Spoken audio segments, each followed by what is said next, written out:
back with another episode of Inside the Crazy Ant Farm. We're super excited because we get to talk about our film Deadlines. We took our nice little sabbatical to get everything ready for our film, and man, oh man, our red carpet event went over so well that we want to show the world what we have to offer. So Deadlines will be available on Amazon Prime as soon as possible. We are going through the review process right now for that, and we just can't wait for everybody to see it. Yeah, dude. I mean, like, the response at the red carpet was fantastic. Everybody enjoyed the film. It started a great conversation in the Q&A afterwards, which is what the point of the film is to start a conversation. So I think when people do get to see it on Amazon, it's going to start a conversation. So we can't wait for that to happen. And it's so exciting, man. The red carpet was just unbelievable. I mean, everything we could have hoped for the premiere, and we cannot wait, like you said, for everybody else to see it worldwide. And we're going to be putting it in film festivals, and just we're super pumped for the world to finally see what we're all about and what we are as filmmakers. So yeah, can't wait, man. Super freaking exciting. One of the best nights of my life, to be honest with you. It was such an amazing experience. But we're super happy to be back to the podcast. There's a lot going down in the industry, and we're going to talk about that right now.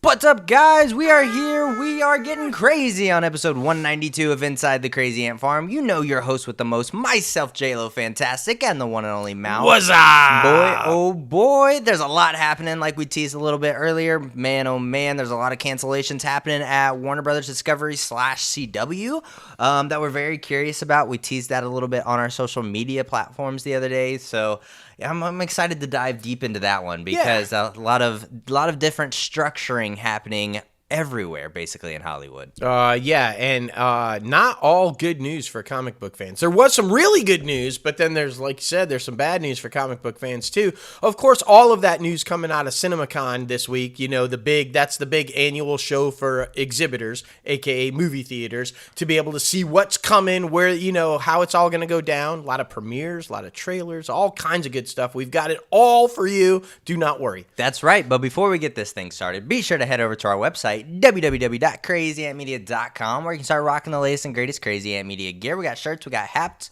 we have film merchandise for our film Deadlines. Be sure to check that out. I just got my handy dandy shirt this past week, and man, oh man, I am loving it. Great quality, fast shipping. Oh man, we have anything and everything for everybody, and that's what it's all about, man. That's what it's all about. But we're getting started with the juggernaut, Disney. Man, oh man, there's a lot of interesting stuff happening over there, and man, let's just get into it. Disney, the Walt Disney Company, is parting ways with Golf Morrell. He is the head of its corporate affairs, or at least was, after a series of public relations debacles, as I'm sure a lot of you have seen, and we have been tweeting about it. In an email to the staff, Morrell wrote, "After 3 months in this new role, it has become clear to him that the number of reasons that it's just not a good fit for him or the company." Bullshit. His role will be split in half between Christina Schock. She will lead the Walt Disney Company's communications effort, serving as executive vice president of global communications, and will report directly to Chapek. Schock joined Disney back in April and was previously deputy communications director for the one and only Hillary Clinton in 2016's presidential campaign.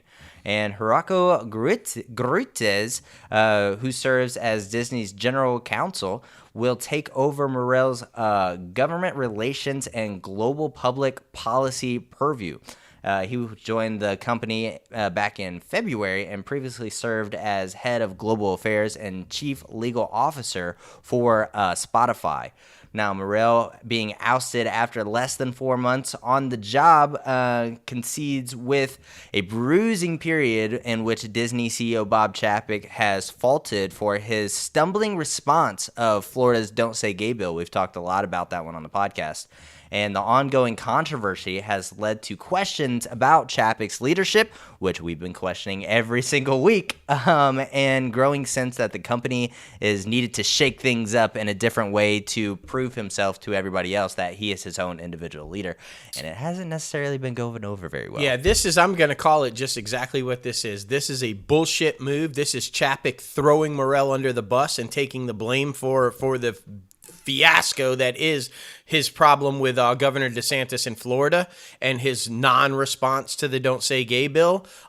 This is not leadership. You don't throw somebody under the bus less than, come on. And that was a prepared statement that he was probably forced to make, saying it's not a good fit. This man was the spokesperson for the Pentagon under the Obama administration. Yeah. Are you trying to tell me he couldn't handle the pressure of this? Give me a fucking break. This is Chapek throwing him under the bus to try to clear things up. You are responsible, Bob Chapek, not Morrell, and this is a bad move. I think it's going to backfire. You're just going to get more shit dumped on you.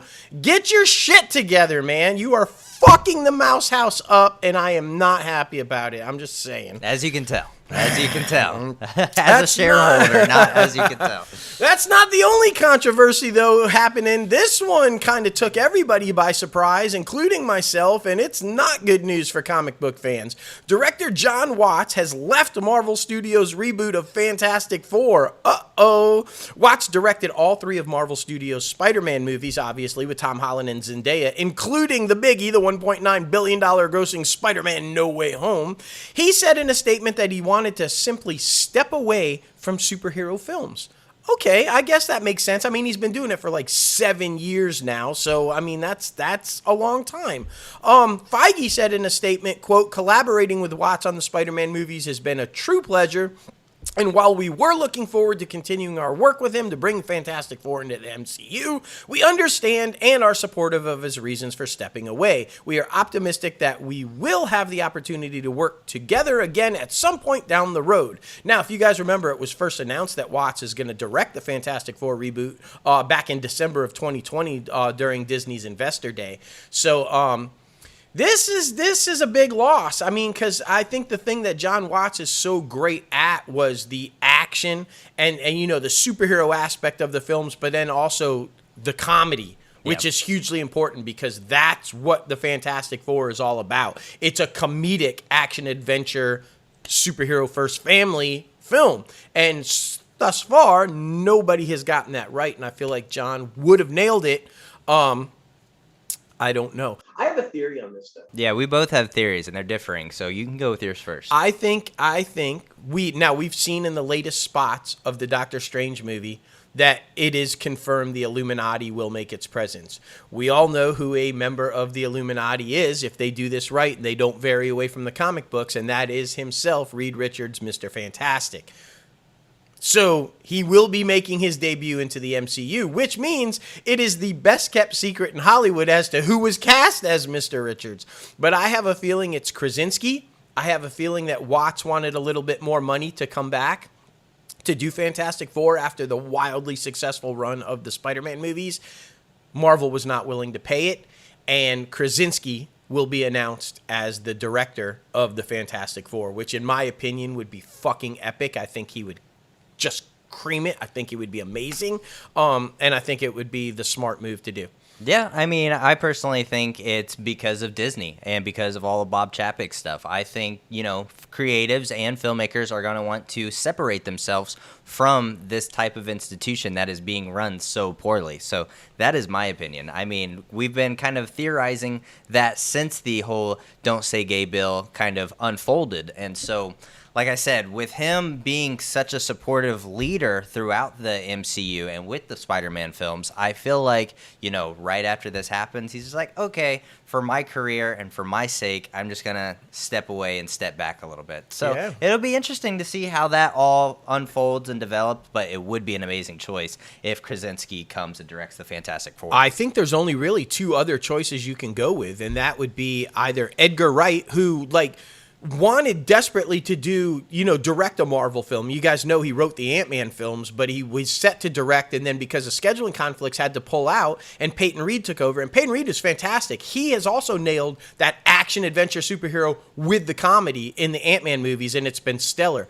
I think either you bring Edgar Wright in to give him his wish of directing a Marvel film, or let Peyton Reed do it if it's not going to be Krasinski, because you need somebody that has proven they can do the comedy aspect of the superhero films, and he has done that. And I think those are your own Krasinski, Edgar Wright, or Peyton Reed. That's the only choices you have to direct this movie and have it be successful. And we all know everybody is banking on this Fantastic Four to be successful. So I don't know. That's my thought on it. Yeah, for sure. And I mean, speaking of Ant-Man, the latest adaptation, the Ant-Man and the Wasp, Quantumania, and the Marvels are swapping release dates. Yeah.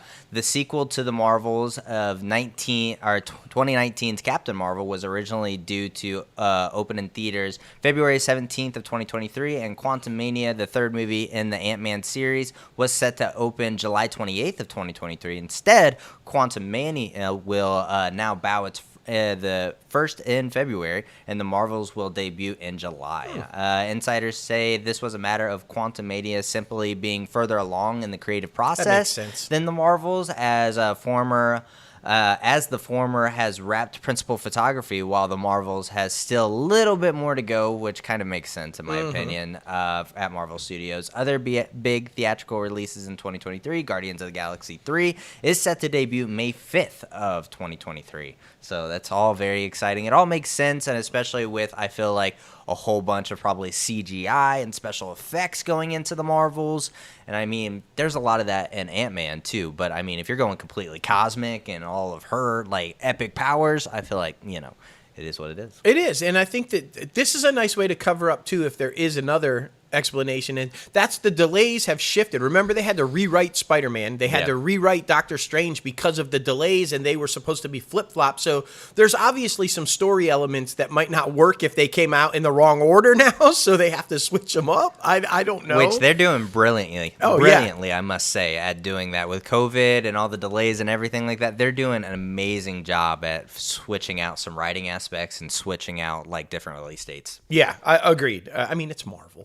Come on, they have Feige a plan. has got that shit down, no matter what is going on. He just recently admitted at CinemaCon too that they go on these like retreats. That like the entire Marvel Studios staff and I guess some creatives, they all go on this retreat, like in this cabin or whatever, and they plan out. That's how they do this thing. So now they have the MCU planned out through 2032 for the next 10 years. They've got it planned out. They know what they're... That's insane to me. That is insane. But it's awesome. Right. This one, it's kind of exciting news for, I guess, some people, but I'm just not a fan. But okay, I'm going to say it anyway. After at least 7 delays in the last 8 years, apparently James Cameron is finally ready to debut the sequel to Avatar. The film was originally supposed to open in 2014. Now, Cameron announced the official title, Avatar: The Way of the Water, and unveiled new footage of the highly anticipated film at CinemaCon. The audience members were immersed into different regions across the dazzling world of Pandora through sweeping visuals of the planet's crystal blue oceans and lakes. The footage also shows the local tribe of Na'vi interacting with various species resembling whales and pelicans, some of which flew through the screen and into the audience members' faces thanks to 3-dimensional technology. Now, the trailer is set to debut exclusively this week in theaters ahead of Marvel's Doctor Strange in the Multiverse of Madness, which of course opens on Friday, May 6th. So there you go. I know a lot of people are super excited about this, and apparently after this one, there's like 18 fucking more of them. Kidding, there's like 4 more after this one, but okay. Yeah, I mean, I just really hope that the story is better than the first one. I mean, of course, the first one was such an amazing, like,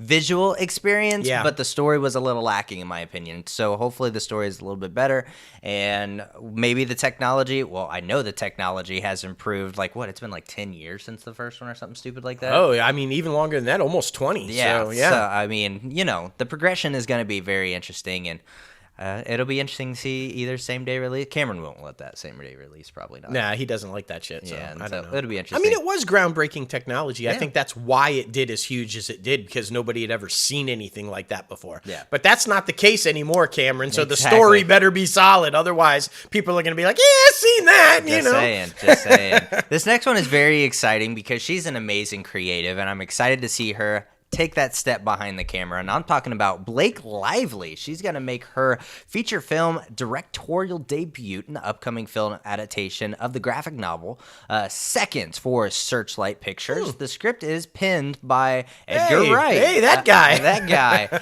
Who is set to produce the film as well. Seconds follows the story of Katie Clay, the owner and head chief of a tidal restaurant. One night, a mysterious spirit provides Katie with the ability to alter reality by writing something she wants to change in a notebook. Now, eating a mushroom and falling asleep, there's where it comes from.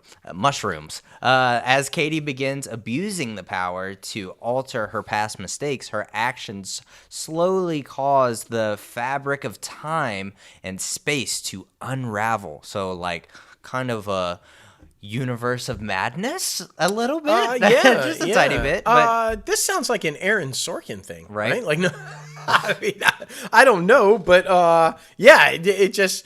And is Blake Lively going to star? Says she's going to direct. I mean, that sounds like a perfect vehicle for her to star in. Also, if she wants to take on that dual responsibility, that'd be fantastic. Yeah, that'd be a lot for the first time, though. I mean, Bradley Cooper did very well, but we've seen a lot of people who step behind the camera and try to direct themselves at the same time, and it's just not the best thing. But she's got a little bit of experience. Remember, she has directed before. She did Taylor Swift's video. That was her actual directorial debut. Was Taylor Swift's video, and it was really good. So I don't know. Let's see. We'll find out. Yeah, right. This one, I'm happy to say, Disney, well done, because there was a lot of controversy about this, whether it would or would not show up on Disney Plus. Well, the answer is yes. Love, Victor is headed to Disney Plus after all. The coming-of-age series based on the queer teen romantic drama Love, Simon was originally developed for the streamer, but was pushed to Hulu after executives worried that certain issues on the show, including teen sexuality and alcohol use, weren't exactly a right fit for Disney Plus. Now, the third and final season, as well as seasons 1 and 2, will be available on Disney Plus, as well as on Hulu, beginning on June 15th.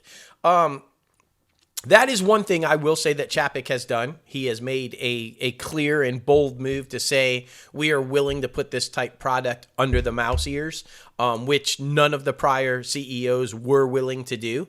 And we'll see if it pays off or not. But I commend them for trying to do it and put it in front of a broader audience. So. Yeah, exactly. And I mean, with people coming to grips with their reality at a much younger age now, I feel like, especially if it's not like crazy, overly sexual, which Love, Victor is not at all. It's just coming of age story of who this person is. So, I mean, I think it's good. I think it's good for younger people to see that so they could possibly help themselves come to grips with who they are. So I just think it's a good thing. Me too. And I mean, anybody who saw the original movie, I mean, come on now. It was family friendly from the get-go. I mean, so...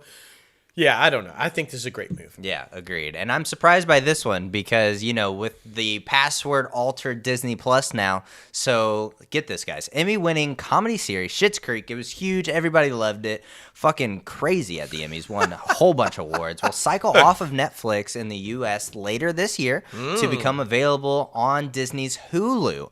The streamer announced that it will be will be the dedicated subscription video on-demand home for the U.S. Beginning of October 3rd of 2022. Now, I'm surprised by that because they put the violent fucking Punisher, Daredevil, Luke Cage, Jessica Jones, Iron Fist, all that on there under the locked screen, which, I mean, completely understand. But, I mean... if they're doing that with that, why wouldn't they do it with this? I'm confused by that. I guess they just wanted to try it out with the Marvel stuff. But at the same time, like, you're committed to it as of right now. So why not put more stuff like that underneath it. Yeah. I don't know. We'll see. I don't know, but one thing's for certain though, it's yet another loss for Netflix. Yeah, by exactly. it going to Hulu, Netflix is losing all of its branded content, and they better get kicking with some original shit, or they're going to be in big trouble. Agreed. All right, jumping over to Warner Brothers Discovery. Hey, let's just call it Warner Brothers. I'm going to keep saying it until you fucking do. Yeah. Some really big stuff coming out of CinemaCon for Warner Brothers Discovery, and it's pretty much all exciting news. So first and foremost, The Batman is getting a sequel, with Robert Pattison set to return as Gotham's fiercest defender. Warner Brothers revealed its plans for another Caped Crusader story during its presentation at CinemaCon. The Batman director Matt Reeves was on hand to announce the news that he will write and direct the follow-up, but he did not provide any details about what the movie will entail. Well, of course not. It's too early to do that.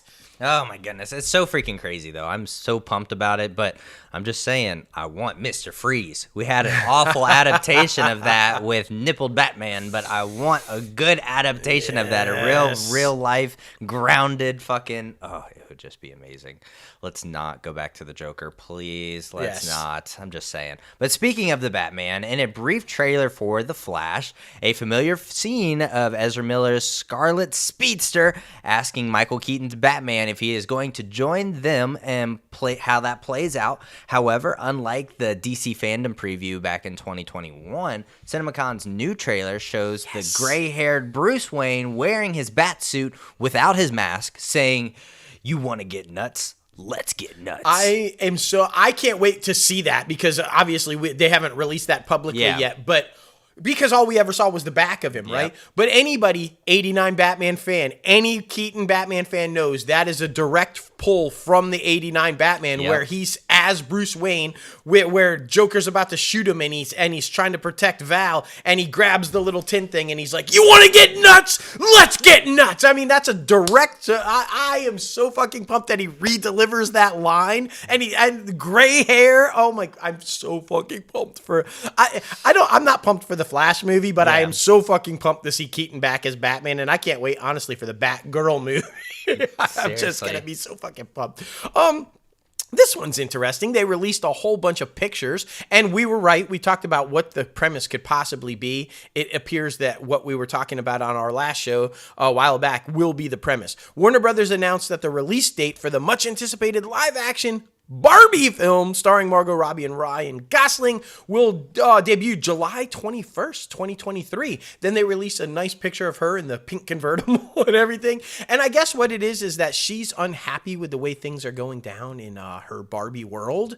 And so she breaks out and ventures into the real world to get some real world experience. So it is going to kind of take on like that mannequin vibe from way back in the day, where it's kind of like a doll that breaks into the real world. And yeah. I mean, I gotta say, I am very surprised by the amount of interest this project has. I heard about this thing on the radio. Of course, we reported on it like 2-3 months ago or whatever. But like, people are talking about it in mass audiences. So I'm expecting a pretty decent weekend, box office weekend for this thing. Warner Brothers is banking on it too, but you know what I just found out it's opening against? Same weekend?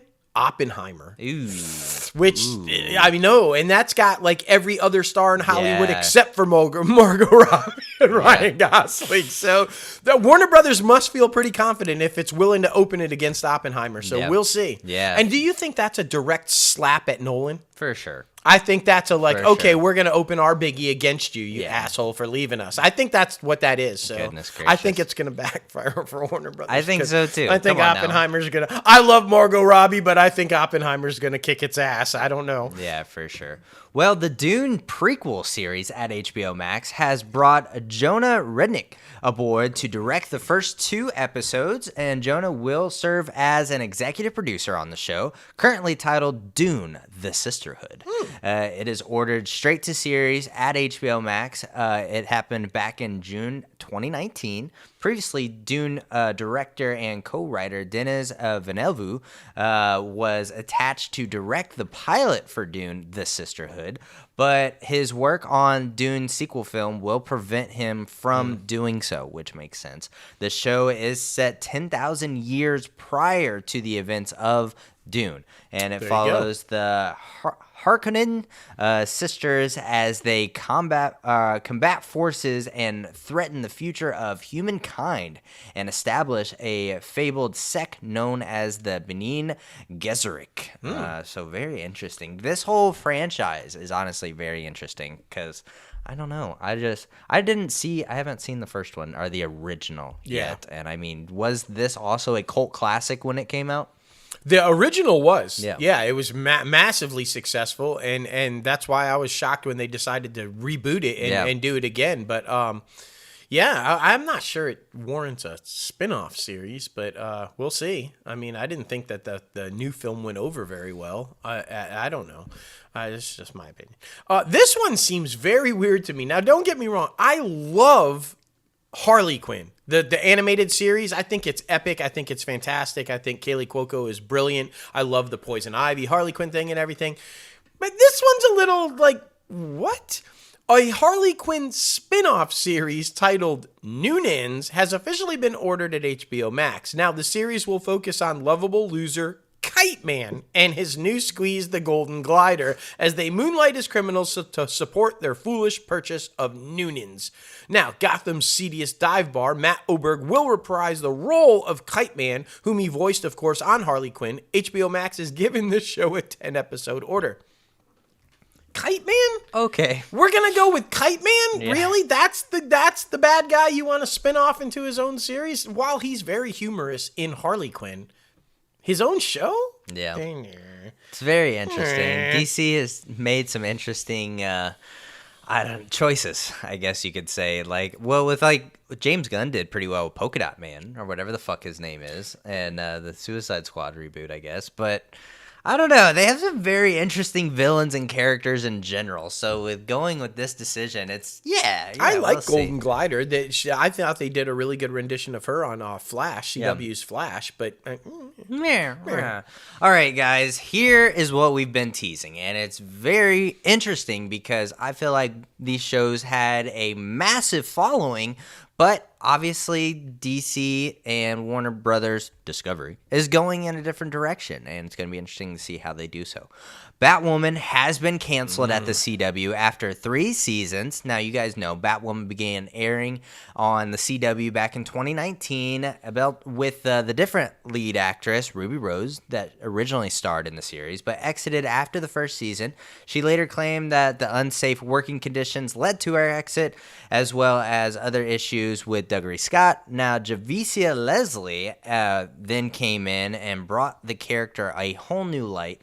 And took over the mantle as Batwoman and did a phenomenal job, I must say. Yeah. Like, I very much enjoyed her portraying her character. So I am very disappointed in this decision because she deserved more seasons. She was absolutely killing it with, bringing the character to life and the black representation in this title role. So I'm just saying I'm very disappointed. I am too. And I was really enjoying the development of all the supporting characters, and where Fox was going and where their interpretation of the Joker was coming from and like all these different things that they were setting up. And I thought it was going to be really, really good. I think this is a bad move, and there are already petitions online to save that show and another show. DC's Legends of Tomorrow has also been canceled at the CW after 7 seasons. The series was set, as you guys know, in the Arrowverse and featured characters from Arrow and The Flash. I can't believe that it was this long ago. It first premiered in January of 2016. Now, the season 7 finale, which now marks the end of the series, aired on March 2nd. Now, with these cancellations of those 2 shows, the only remaining DC shows on the CW are The Flash, Superman and Lois, and Stargirl. The Flash was renewed, of course, obviously, as we told you, for a 9th season back in March, while Stargirl is waiting to debut its 3rd season later this year. I think these shows could be in trouble too, and I hope not. I hope that they find a home maybe on HBO Max. But, the CW has long been rumored and is still apparently on the chopping block and might go up for sale. And what that means for these shows, I don't know.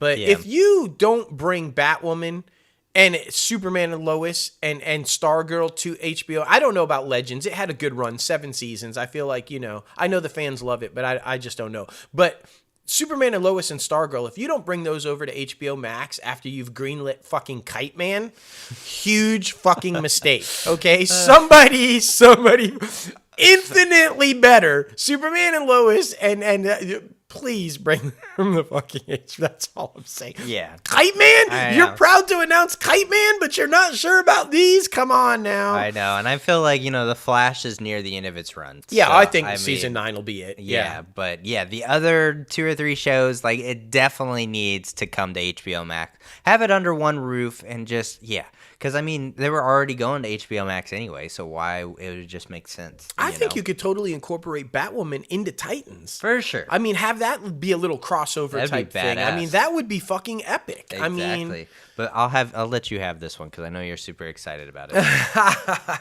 Okay, jumping to Paramount. Paramount Pictures held Top Gun Maverick's first public screening at CinemaCon this week and generated apparently rave first reactions. Now, members of the audience and journalists in attendance are actually hailing the long-awaited Top Gun sequel as the perfect blockbuster and terrific in every conceivable way. The film is going to screen at Cannes Film Festival in May before Paramount releases it in theaters over the Memorial Day weekend. But I'm hearing that even the hardest core critics and those who are not fans of fucking Tom Cruise loved the fucking film. They said it is the epitome of a blockbuster film. It has everything that you need to have a smashing success, and they think it can do huge Marvel-type numbers at the box office, and that would be amazing because...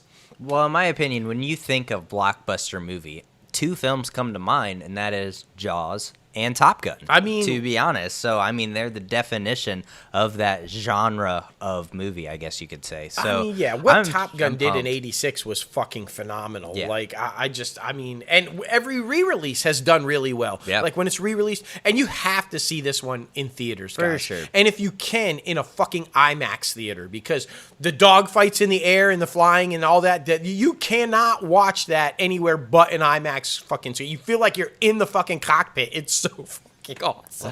I can't wait for this film. I'm pumped about it too. I'm gonna rewatch the first one like the week of before watching it, because just to get ready for it. I feel like it's gonna be really good. Oh, and we have Goose's son's call name now, Rooster.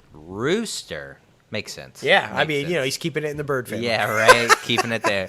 Speaking of Tom Cruise, everybody knows he's also got another huge franchise that everybody loves, basically, and that is Mission Impossible. And they finally came out with a title for the next film, and that is Reckoning Part 1. Yes. So, Dead Reckoning Part 1. Mission Impossible Dead Reckoning Part 1. So, that's going to be very interesting. But it wasn't all about Tom Cruise, though. Director Damien Chazelle's Babylon, a star-studded homage to Hollywood's Golden Age era, brought the old razzle-dazzle to the CinemaCon. Attendees were treated to never-before-seen footage of Babylon, which puts the spotlight on the one and only, the man, the myth, the legend, Brad Pitt, as the silent film star, and Margot Robbie as the Roaring 20s icon, which they're both perfect for that role. Oh, yeah. Well, come on now. Based on the first look footage of the glamorous parties against the backdrop of the entertainment business in flux, Babylon looks like a mix between Baz Luhrmann's The Great Gatsby and Quentin Tarantino's Once Upon a Time in Hollywood. Great combination, I must say. Prior to Paramount's presentation at CinemaCon, little had been revealed about Babylon, a period piece set in the late 20s during the movie industry's transition from silent films to the talkies.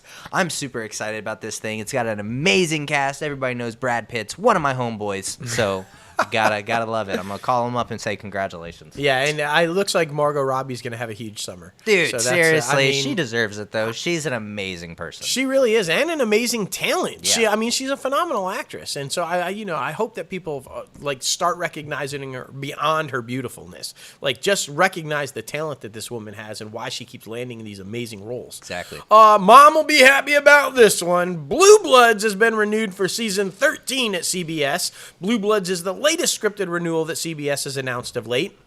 Others, of course, include comedies Ghosts, Bob Hart's Abishola, and The Neighborhood. Young Sheldon, as we told you, was previously renewed through the 2023-2024 season. Now, on the drama side, the network has also renewed CSI Vegas, NCIS, NCIS Hawaii, NCIS Los Angeles, and SWAT. Word is still pending for shows such as Be Positive and the 3 FBI dramas and The Equalizer. The Equalizer just lost its showrunners, too, so it might be in trouble. I can't imagine that they're going to dump the FBI shows, though. Yeah, I think to be those are- honest, I feel like all of those shows are their bread and butter. I mean, Yeah. come on now. They've been on for at least a decade, every single one of them. So it only makes sense. And do you Except want to that- piss off Dick Wolf? Yeah, I that's don't another think you thing. you don't want to really cancel don't. his shows. No. Look what happened at NBC. Yeah. Just saying. Now, this next one's kind of sad, but it also makes sense because we want this man to be happy. He's like one of the happiest men in Hollywood, and that is the one and only James Corden, who has been the helm of the CBS Late Show since the mid-2015 season. He's has extended his contract with CBS until the spring of 2023, but after which he will depart. CBS said that it have offered to host a 3-year renewal, but Corden managed to negotiate the network down to just 1. I think he's trying to go back. I think he's trying to go back to the motherland.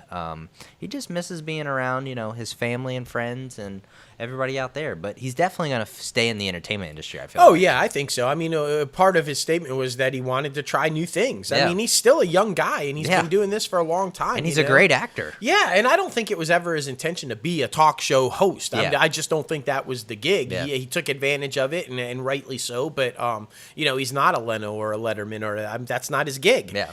So good for him for knowing that. Graham Norton would be hilarious together doing something. Oh my gosh, yeah, that would be brilliant.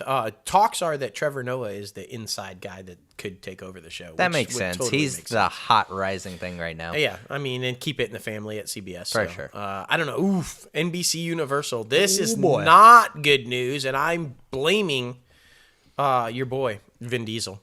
I think this is a problem. That makes sense. I think this is it. He's kind of a dick. Fast and Furious director Justin Lin announced that he is no longer directing the franchise's next installation, Fast X, which began filming last week. The filmmaker, who co-wrote the movie script with Dan Mazow, will remain involved with the project as a producer. Sources say that production on the main unit has briefly paused while Universal locks in a replacement director, with the second unit continuing to film. Fast X is planned for a May 19th, 2023 theatrical release. Here's the thing, Vin Diesel posted a social media video last week and asked Justin Lin in the video, hey, how do you think it's going on the first day of production?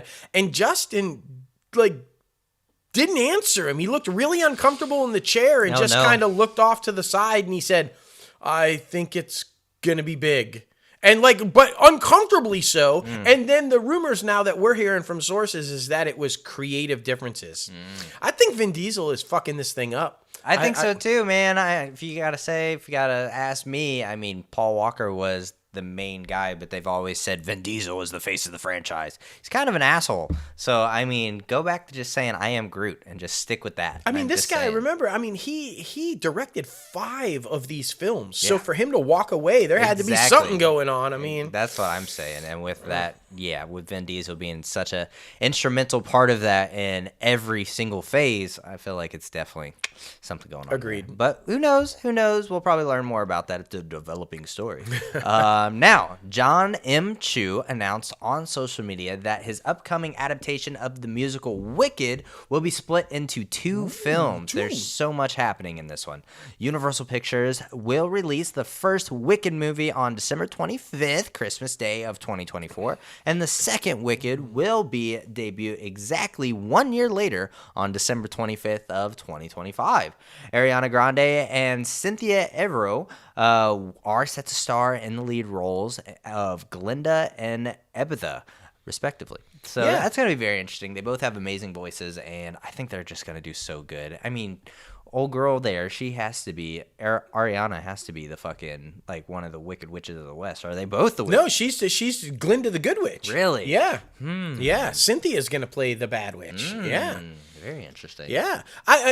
What John said, though, basically is from what I saw is that they were in pre-production and they were rolling through the development, and he just realized there is way too much story to try to tell in one film. It makes sense. And asked for them to split it, and I guess Universal was down for it. So, okay. Yeah. I mean, sometimes you got to do what you got to do. This one's interesting. I'm actually excited about this. Universal Pictures brought a sneak peek of its upcoming rom-com film Ticket to Paradise to CinemaCon. The film stars George Clooney and Julia Roberts as hostile exes, and it's going to open in theaters on October 21st. Now, I guess they're seeing that, Sandra Bullock and Channing Tatum's did pretty well, and they're hoping that we can see a resurgence of rom-coms because they've kind of disappeared lately. Yeah, to be honest. There's a glimmer of hope with the Lost City, and so I think Warner Bros. And I mean, Julia Roberts and George Clooney have starred in several things together and seem to have a really good chemistry, so I think they're banking on the fact that that'll work. Yeah, and before that, Marry Me with Owen Wilson and Jennifer Lopez, that one was really good. Yep. So, yeah, we'll see, man. I mean, they're putting out good content, and it's always a good story, so that's all that matters. It needs to be entertaining and with a good story. Now, this one I'm very excited about. Peacock has given a straight-to-series order to the semi-autobiographical comedy series starring Pete Davidson. The series, titled Butkus, was first reported as being on the market back in March, with Peacock acquiring in a very competitive situation. Davis serves as writer and executive producer on the show, in addition to starring in this thing. Now, it's going to be a half-hour comedy, and it is described as a heightened, fictionalized version of his life. So I think that's going to be very interesting. I wonder if it's going to be like before SNL, before Kim K, or is it going to be, the beginning of everything, or is it going to be the post of everything? Yeah, is it current? What's going on now? And if that's the case, will Kim K be in it, or will they have a Kim K lookalike be in it as Kim K? That would be pretty fucking funny, honestly. For sure. So look, things aren't so bad for Peacock, except for the name, of course.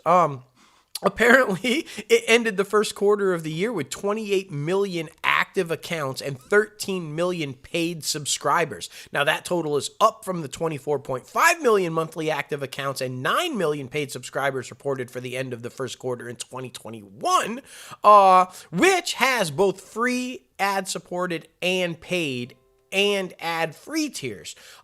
That's interesting. So there's where it says active users, but then paid subscribers. That's why those numbers are like that. Comcast chairman and CEO Brian Roberts warned that company does not anticipate this dramatic level of growth quarter to quarter for Peacock to become the norm, though, as 4 million of those paid subscriber additions are largely attributed to the Peacock streaming of both the Super Bowl and the Beijing Winter Olympics. I mean, fair, but you got to give yourself more credit. They started putting better content on there, like Bel Air and other things that are popping up on the Peacock. So, I mean, they got to give themselves more credit. That's part of the problem. They don't believe in themselves. And if you don't believe in yourselves, you can't convince other people. So get in there, exactly. I mean, you guys, you have the availability. You have the potential to do great things. But, yeah, you just got to believe in yourself. You want me to take this so you can jump on the second one? Because I know you want the second one. I'm fine with that. I know you do. All right. I had one that Mom's really excited about with Blue Bloods. Now we've got one that Emily is really excited about. Lionsgate officially announced at CinemaCon this week that its upcoming Hunger Games prequel, The Ballad of Songbirds and Snakes,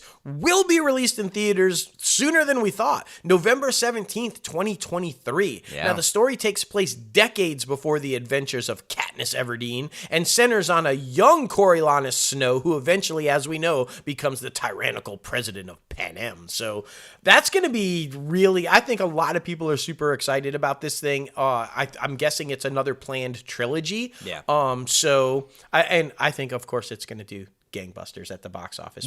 People love that film. So. For sure. And I mean, I wonder if it's going to be like kind of like a setting up an anti-hero type of thing, or like to get his viewpoint on everything. It's like in the beginning, he starts out good. In the middle, he's kind of like the prequel series of Star Wars, like where Anakin turns into Darth Vader. Yeah. Like where we see the progression of him being bad. Sympathetic storytelling of the president. Like Yes. why he is the way he is. Yes. That would be cool, in my opinion. I think I so, haven't read too. the book, so I have no fucking idea. Yeah. But I mean, I think that would be a good idea. I think so too. So let's see how it goes. But this, I'm so freaking pumped, man, because it's a great franchise. Nobody really ever thought it was going to be as huge as it is.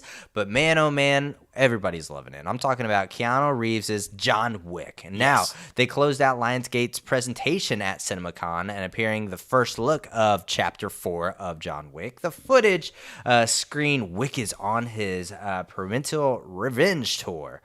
This time he's taken on a decidedly long ninja vibe, which they're kind of been progressing that throughout the whole franchise. Seen punching a wooden post on the point of his knuckles bleeding as the co-star Lawrence Fishburne acts as his type of like hype man.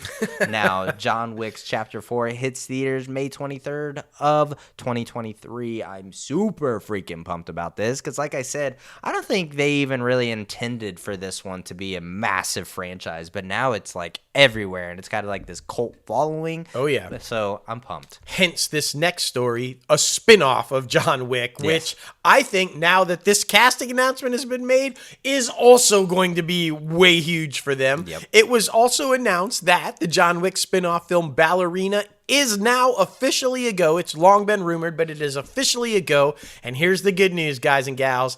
Ana de Armas will be starring in the upcoming spin-off. That's a guaranteed hit right there. I'm sorry. Production is reportedly set to begin this summer. The project will be directed by Underworld helmer Len Weissman, perfect choice, with a script from John Wick Parabellum writer Shay Hatton. So you've got a great writer, you've got a great director, you've got a super awesome star, and it's a franchise that's kicking ass at the box office. I'm thinking success, success, success, success. Exactly. Now, something else that might not be a success, or maybe, I don't know. I don't know if people will see this thing. Don't do it. But I mean, apparently Baby's getting out of the corner and coming back to the box office because Lionsgate revealed that this week that Jennifer Grey, who played Frances Baby Houseman in Dirty Dancing, opposite of the late Patrick Swayze 35 years ago, will be returning to the Kellermans in the prequel, or in a sequel, I should say. Although her involvement as Baby in Dirty Dancing sequel has been known, the capacity of her role is still being kept under wraps. Plot details are also top secret. Now, I don't think this thing is necessary. Just saying. Does she need a payday? Maybe, because 35 years? 35 years. I think it's disrespectful to do it without Patrick Swayze, who passed away from pancreatic cancer. Two, they have attempted this numerous times, to which every time the fans revolted and shut it down. They do not want this. They tried with a miniseries. They tried with a television series. They tried with a sequel before, and it got totally revolted by the fans, so they changed the whole thing up and it became Havana Nights. It's bad. It's bad from start to finish. Nobody that is a fan of the original film wants this sequel. So I agree with you. Is it for a fucking payday? Because there's no other reason to do this. No, there's no other. I mean, most of the cast is dead. Like, I don't understand why this is happening. I think it's a disaster. I think it's going to be set in the 90s, apparently. So I guess she is playing her age now. But, like, why? I don't know. I just, don't do it. That's all I'm saying. Don't fucking do it. I am a fan of the original, and I'm one of those people that thought way back, don't fucking do it. And I'm still saying now, don't fucking do it. I guess it's already happening, though, because with the Hunger Games thing, they're both supposed to debut at cons. So apparently this thing's already shooting. Damn. That's unfortunate. Yeah, bad mistake. I just think it's going to be a bomb. Yeah, for real. But, you know, it just is what it is. Well, AMC Melissa McBride is no longer going to star in the Daryl and Carol Walking Dead spinoff at AMC. The show was originally announced back in September of 2020 with McBride and Norman Reedus set to star in this thing. Now, the pair have been long praised for their characters' on-screen chemistry, with Reedus and McBride currently being the only two cast members of the flagship show who have been on board since season 1. Now, the spinoff will now focus solely on Daryl, which hopefully this just will stop. Because I think this is a franchise that has just been dying over the past couple of years. Like, nobody even really talks about it anymore. But, you know, I think they should just stop, and Norman Reedus should come and play Ghost Rider for the MCU. Agreed. I think that would make sense. But apparently they've got like dozens of spinoffs coming. They've got one with Maggie and Negan. And like this story, though, caused a lot of controversy. People started online attacking Norman Reedus, saying that his ego wanted to be in a solo show and that he was the reason that she left, and that there were all kind of, and I mean, it was ugly, nasty. And Jeffrey Dean Morgan came out and said, shut the fuck up, you toxic motherfuckers. This man gives more to you, the fan base of this show, than anybody involved. Exactly. I mean, I personally went to a Walker Stalker Con, and that guy stayed until 2 a.m. in the morning, even though the thing shut down at 10 p.m., to make sure that every fan that was in line to get a picture and autograph with him got it. The man is fucking awesome to his fans, and the way they fucking berated him and attacked him was ugly and nasty. And you know what the real reason is? It was supposed to shoot over in Europe, and Melissa McBride wasn't comfortable with going over there and just felt it wasn't the right move for her and her family, and that's why she dropped out of it. Had nothing to fucking do with Norman Reedus. AMC even came out with a statement and said, shut the fuck up, basically. Yeah. Like, that's awful, man. These fans are fucking, like, you know, pay attention. Exactly. It's crazy. Jumping to Netflix, this is really exciting fucking news, and probably a no-brainer. I think everybody knew this was going to happen, but now it's confirmed. Topher Grace, Laura Prepon, Ashton Kutcher, Mia Kunis, and Vilmer Valderrama are all set to make guest appearances in Netflix's That 70s Show spin-off series, That 90s Show. Once again, of course, playing their characters from the original series. Now, as we've mentioned in past episodes of our show, Kurtwood Smith and Deborah Jo Rupp are set to star in the 90s show, reprising their roles of Red and Kitty Foreman. They'll be joined by new cast members Ashley Offerhide, Callie Haverty, Mace Cornell, Maxwell A.C. Donovan, Ray Doy, and Sam Morales. Now, there is one name specifically missing from that list, and that's Danny Masterson. You should know why. Well, yeah. Do we really need to go into that? Exactly. They're going to have to make, I think, pointed jokes at why Hyde is missing. Yeah. But we'll see. Exactly. But I'm excited for this show, to be honest with you. Especially I am too. All the originals coming back. I think it's going to be very cool. Bruce Greenwood is joining The Fall of the House of Usher series at Netflix, taking over the role previously held by Frank Langella. Now, Frank exited the series earlier in April after it was reported that he was under investigation for misconduct on the set. Now, which it was later confirmed involving making inappropriate jokes to a female co-star. So, see ya. So, hopefully this recasting will also do and provide the same, content and good stuff. So, I'm a fan of his, and apparently now The Resident is coming to an end after this season, so, I mean, he's got another gig lined up. Good for him. What the fuck is this shit? I know. Yet another surprise. First Raising Dion, and now this. Steve Carell's Space Force has been canceled after 2 seasons at Netflix. The second season of the comedy, which reteamed Carell and The Office creator Greg Daniels, debuted February 18th. Space Force Season 2 picked up with General Mark Naird, of course played by Steve Carell, and his underdog team having to prove their worth to a new administration while dealing with the interpersonal challenges. Bad move. Yeah, that sucks. I think and everybody knows this thing was kind of brought on because of the whole Trump Space Force. But still, I mean, Steve Carell is such an amazing comedic genius that why would you not want to work with him in some sort of capacity? And the show was funny. Yeah, it was really funny. I understand, but whatever, man. That's 2 great shows they canceled after 2 seasons. Yeah, just saying. Doesn't make sense. Netflix makes no sense at the moment. Well, Amazon makes a lot of sense because they have parted ways with the top 2 MGM film executives roughly a month after it closed its $8.5 billion deal to buy the studio. Now, Michael DeLuca and the Motion Picture Group chairman and Pamela Abdi, the Motion Picture Group president, have resigned. DeLuca and Abdi departed MGM with several projects in production, post-production, including George Clooney's next directorial effort, The Boys in the Boat, and Sylvester Stallone's Samaritan. Now, it only makes sense, trying to merge 2 companies, and you don't want to have people in the same roles. Now, it sucks. Hopefully, they gave them a nice severance package, and these are 2 legends in the entertainment industry. So hopefully they can pick back up somewhere else. Well, get this. Michael DeLuca apparently is trying. From what I understand, he was getting ready to leave MGM anyway. Rumors are that he wrote a personal handwritten letter to Zaslav over at Warner Brothers Discovery, pitching himself to take over Warner Brothers Pictures, saying what he could do for that film company. It makes sense. A handwritten letter to pitch yourself. I guess the guy was. If anything, Zaslav should just bring him in some capacity just for that move. Just for that. I mean, that's pretty solid. Who does handwritten letters anymore? Exactly. So I mean, the guy's clearly passionate about wanting to be involved. For sure. Jenny Han, to all the boys I've loved before, that Jenny Han has signed an overall film and television deal with Amazon. All projects produced under the deal going forward will be produced by Han's new production company, Jenny Kissed Me. Now, her best-selling other young adult trilogy is heading to Amazon Prime Video this June, The Summer I Turned Pretty, a new teen drama series based on Han's novel of the same name, will premiere apparently on Prime Video on June 17th. So she's rocking and rolling. Another steal from Netflix. Yeah, exactly. And I mean, that one I think is going to be very timely because it sounds like puberty. Sounds like puberty, and that is always very relevant and very timely. So good kudos to Amazon. Does it smell like Teen Spirit? That's the real question. That is the real question. Bring a little Nirvana into it. Fucking, it'd be amazing.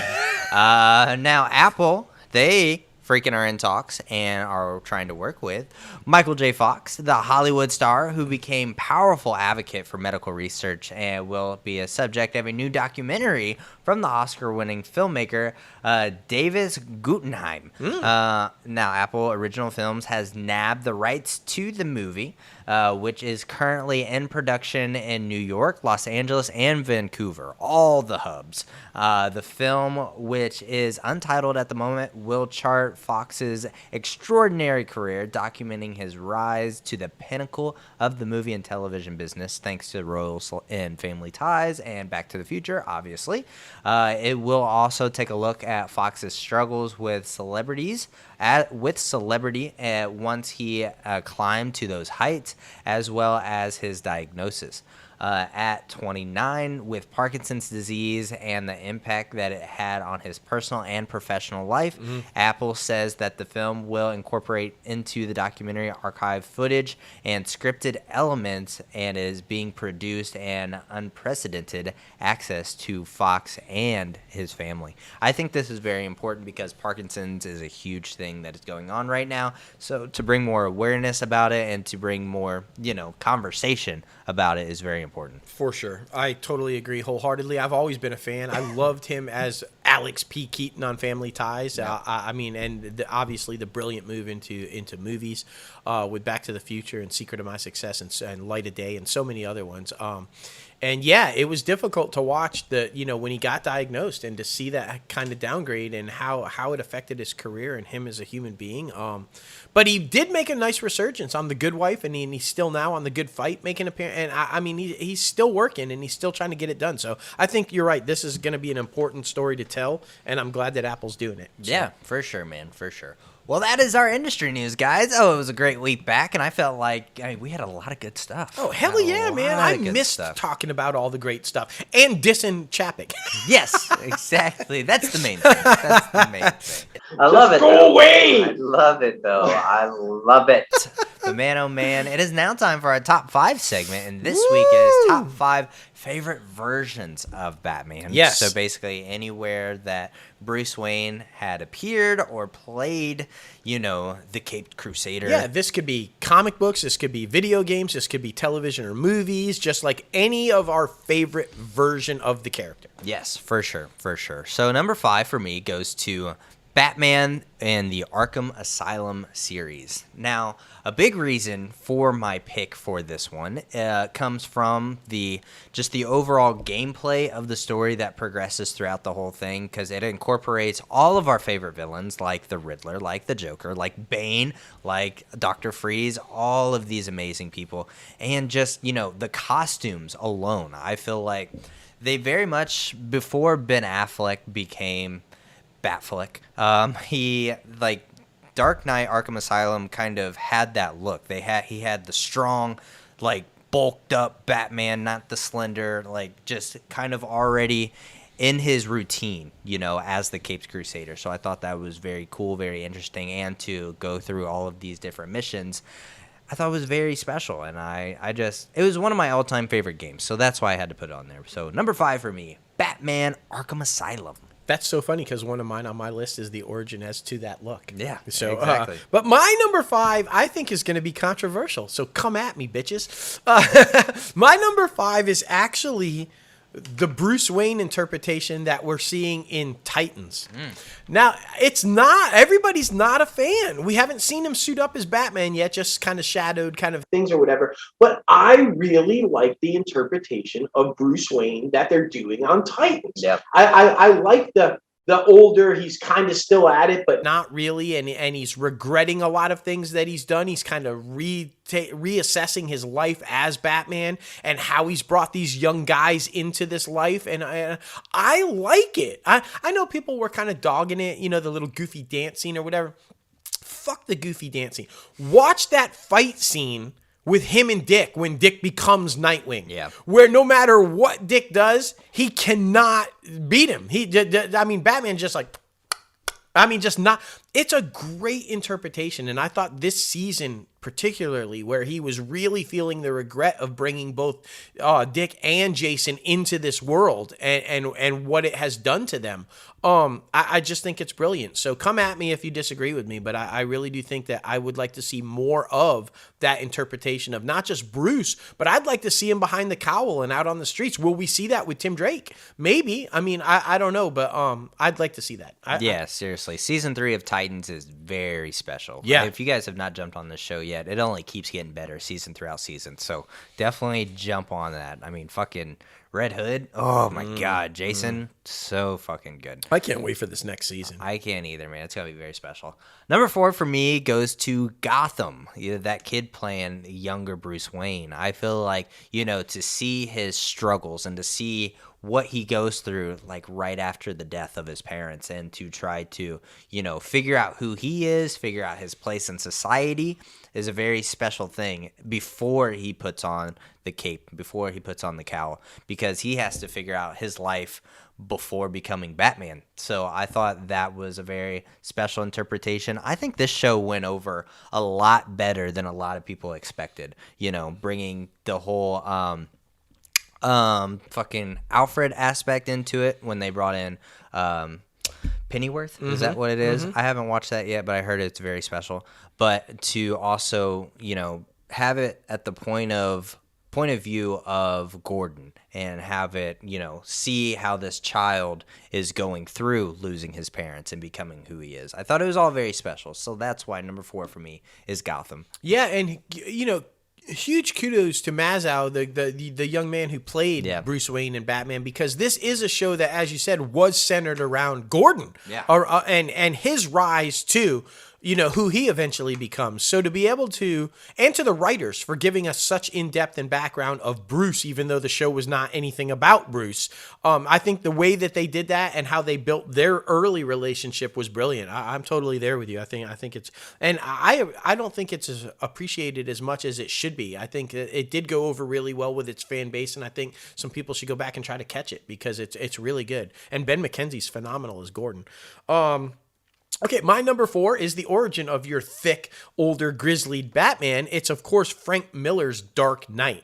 That is where that version of Batman came from, the older, more grizzlied. I've been at it for a while. I'm buffed up in a badass motherfucker. Frank Miller is brilliant. Almost everything he's ever done, his Wolverine storyline, his fucking Dark Knight storyline, his Daredevil storyline, everything that Frank Miller has done is brilliant. And this version of Batman is my favorite by far as the comic book Batmans go.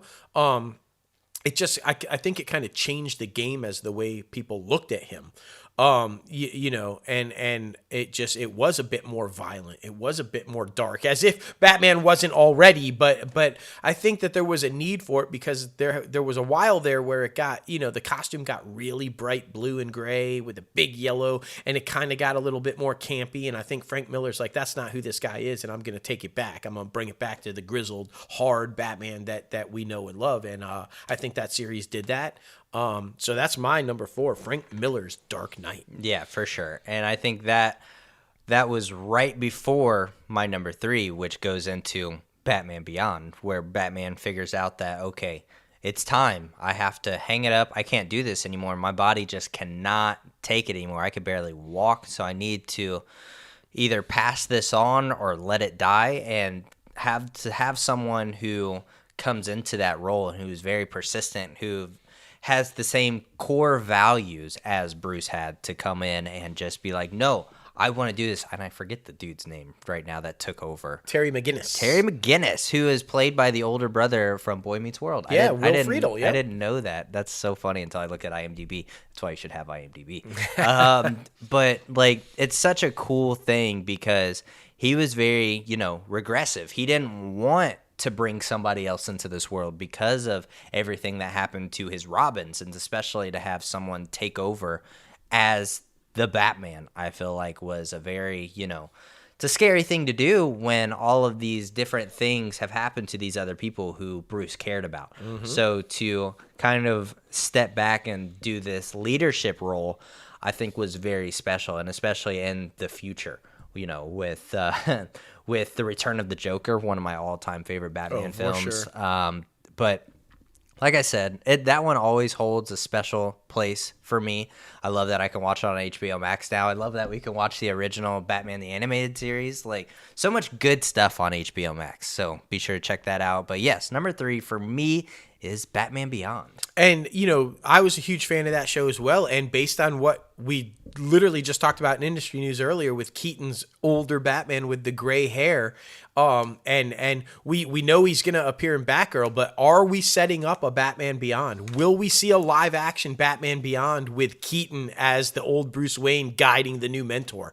That would be fucking phenomenal. And Batman Beyond teaming up with Batgirl would be fucking insanely awesome. Please do this. Yeah, right. Please do this. Let's keep Keaton around for a while. He doesn't even have to put the suit back on. Exactly. Just be in the cave with the gray hair guiding him along. It would be fucking epic. It really would. With the dogs and the dark. Oh my God. Yeah, yeah.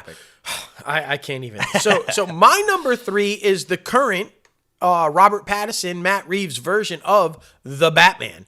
I absolutely loved how they took it back to the original roots of the greatest detective. I love the fact that this was a version where he's not quite sure who he is yet. He hasn't figured out that he's nobody. That, I love when hearing Matt Reeves talk about how he's going to discover that Bruce Wayne is also an identity, like as well as the Batman, and that who he really is, we don't know, but he's going to be able to use both to his advantage. I love that aspect. I love how they're diving into that and taking it deep, real world grit.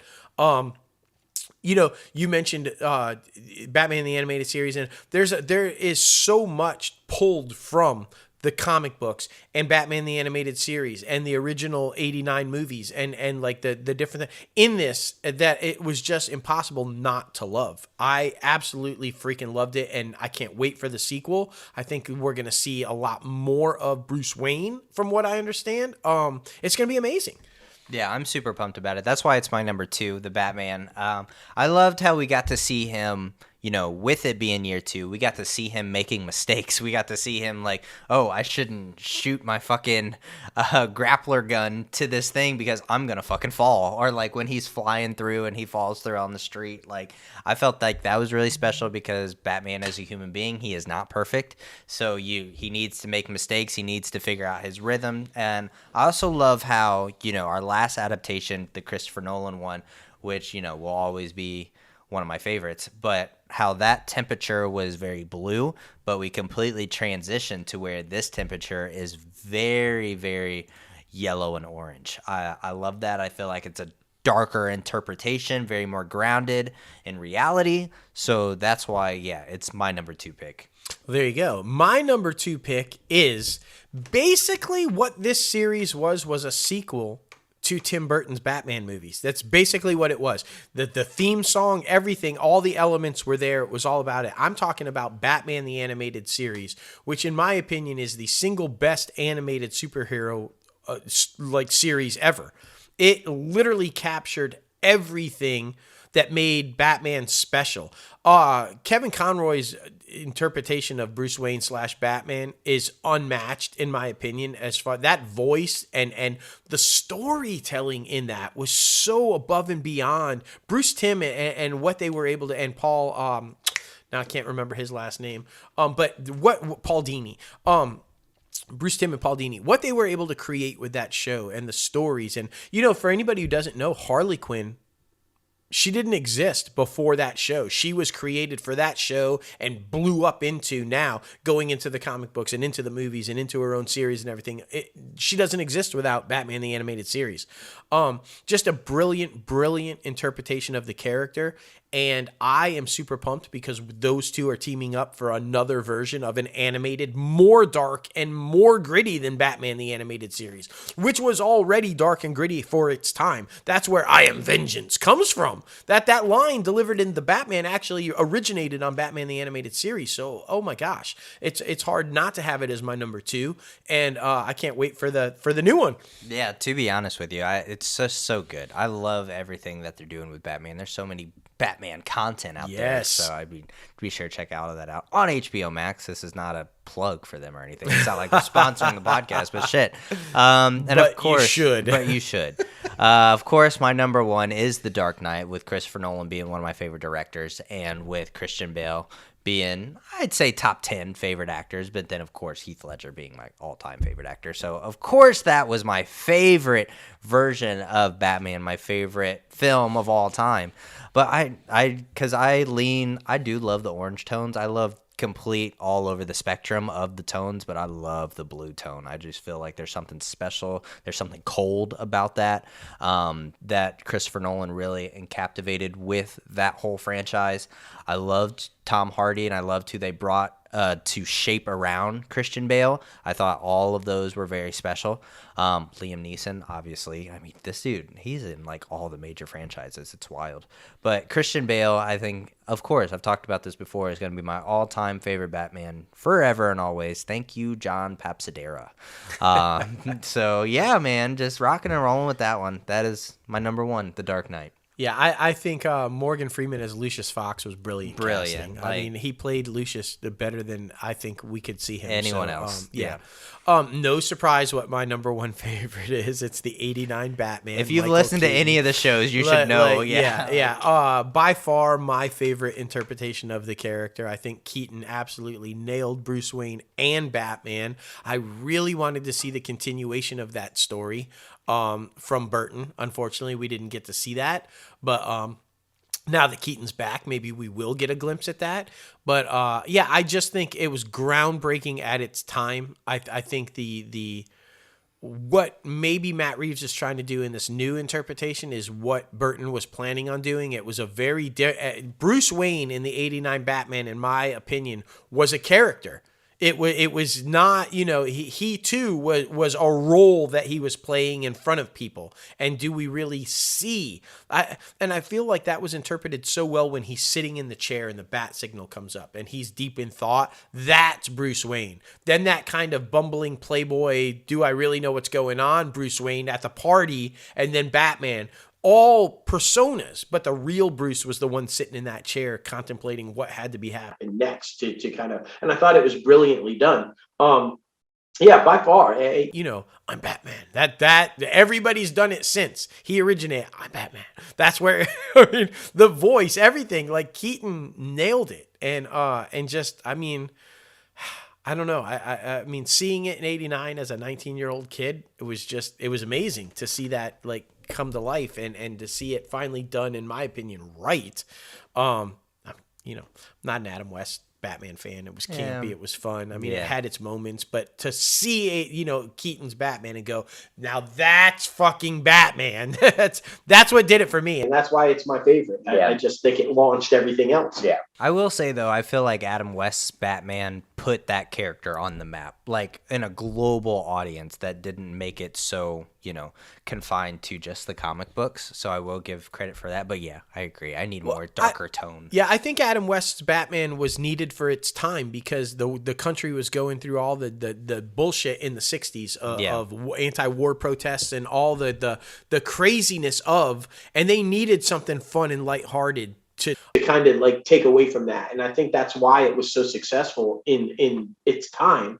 But I don't think it was ever like the actual Bob Kane was probably shitting on himself. Like, what the fuck is this? This is not my guy. Exactly. But there was a need for it. And it even kind of transitioned in the comic books to a campier, lighter hearted version of Batman during that time. And so, it's just how society dictates things. Yeah. And that's what that was. I will say though, I like the Batman and Robin Scooby-Doo movie. That was good. I think Adam West voiced that one too. Oh yeah. No, nothing against Adam West. No. Because he also voiced several seasons of Batman on the Super Friends. Yeah. And did a really good job. I think he's fantastic. I just wasn't a fan of the camp. Yeah, but exactly.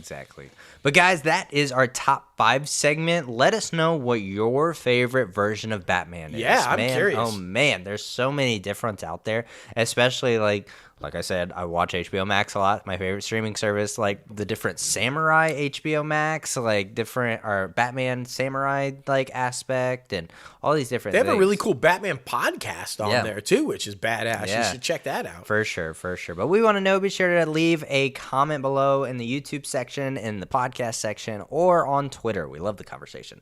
Now heading over to the box office recap. Last week, The Bad Guys came in at number 1. That seems like a nice family film that a lot of 2 people weeks are in a going row. to. I think that was surprising. Yeah, 3.7 million. Number 2 is Sonic the Hedgehog 2 with 2.5. I'm sure they shelled out a lot of money for that one, so that's kind of disappointed. The same with Fantastic Beasts: The Secret of Dumbledore.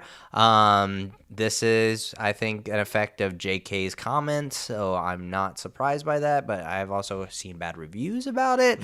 I mean, we've seen that the Fantastic Beasts franchise in the Wizard world is supposed to be a lighter version, which I'm not sure a lot of people are liking. Yeah. Saw the first one. I still got to continue through and see the rest of them.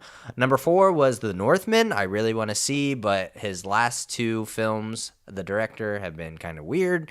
The Lighthouse, and I forget the other one. But that came in at number 4 with 1.8 million. And number 5 was Everything Everywhere All at Once with 1.6. And movies that are coming out, oh my goodness, we're so super excited about it. And before we do the next episode of the podcast, we're going to see it, so we'll let you know our opinions. And that is Doctor Strange and the Multiverse of Madness. Man, oh man, I hear there's some jump scares, so it's just going to be very freaking interesting. We'll see. Yeah, we'll see.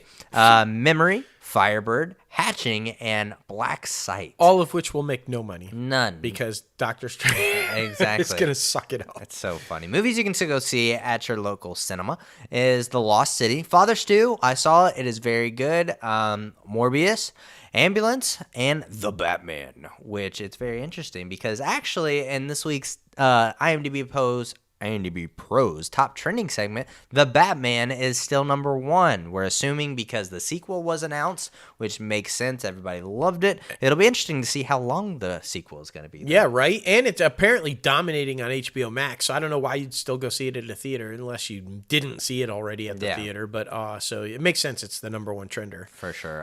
TV show is Better Call Saul, which is very interesting. Maybe it's like the last season or something. Yep. It makes sense. And the top trending star is Amber Heard.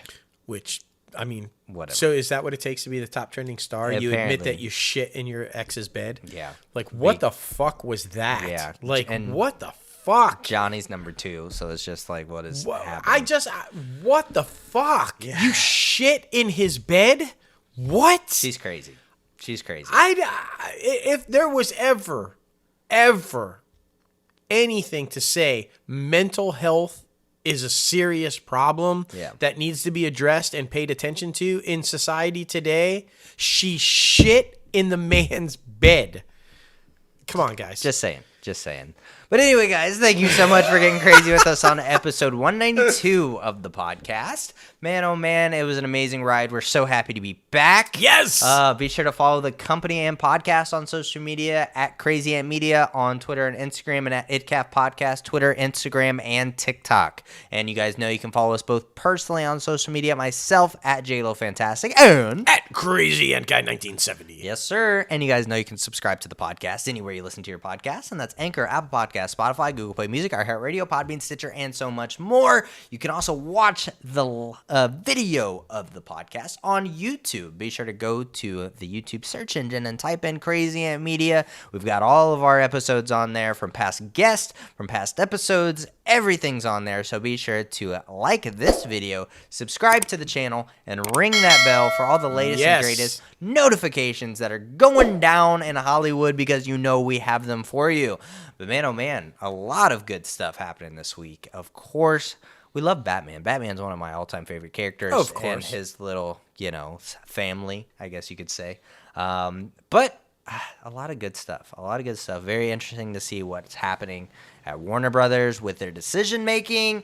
Don't necessarily agree with it, but of course don't necessarily agree with Disney and their decision-making as well. It's still a day-to-day basis to see how far this man is actually going to make it as CEO. Chapek needs to go. That's Just all. saying. I'm just saying. He needs to go. He's not the right guy to run the house. He's just not. Yeah. And yeah, of course, all the superhero news, always exciting. Top fucking gun Maverick. I'm so fucking pumped for that. I have so fucking got the need for speed. It's going to be amazing. Yes. It's going to be awesome. I'm excited about Ballerina, the John Wick, just everything. It was everything that came out of CinemaCon, with the exception of the Dirty Dancing sequel, was pretty exciting. Yeah, I mean, I'm pretty happy about it. I'm super pumped about Babylon. Oh, that one's going to be so man, badass. so good. But yeah, there's a lot of good stuff, man. A lot of good stuff. And we have to credit the one, the only, Oprah!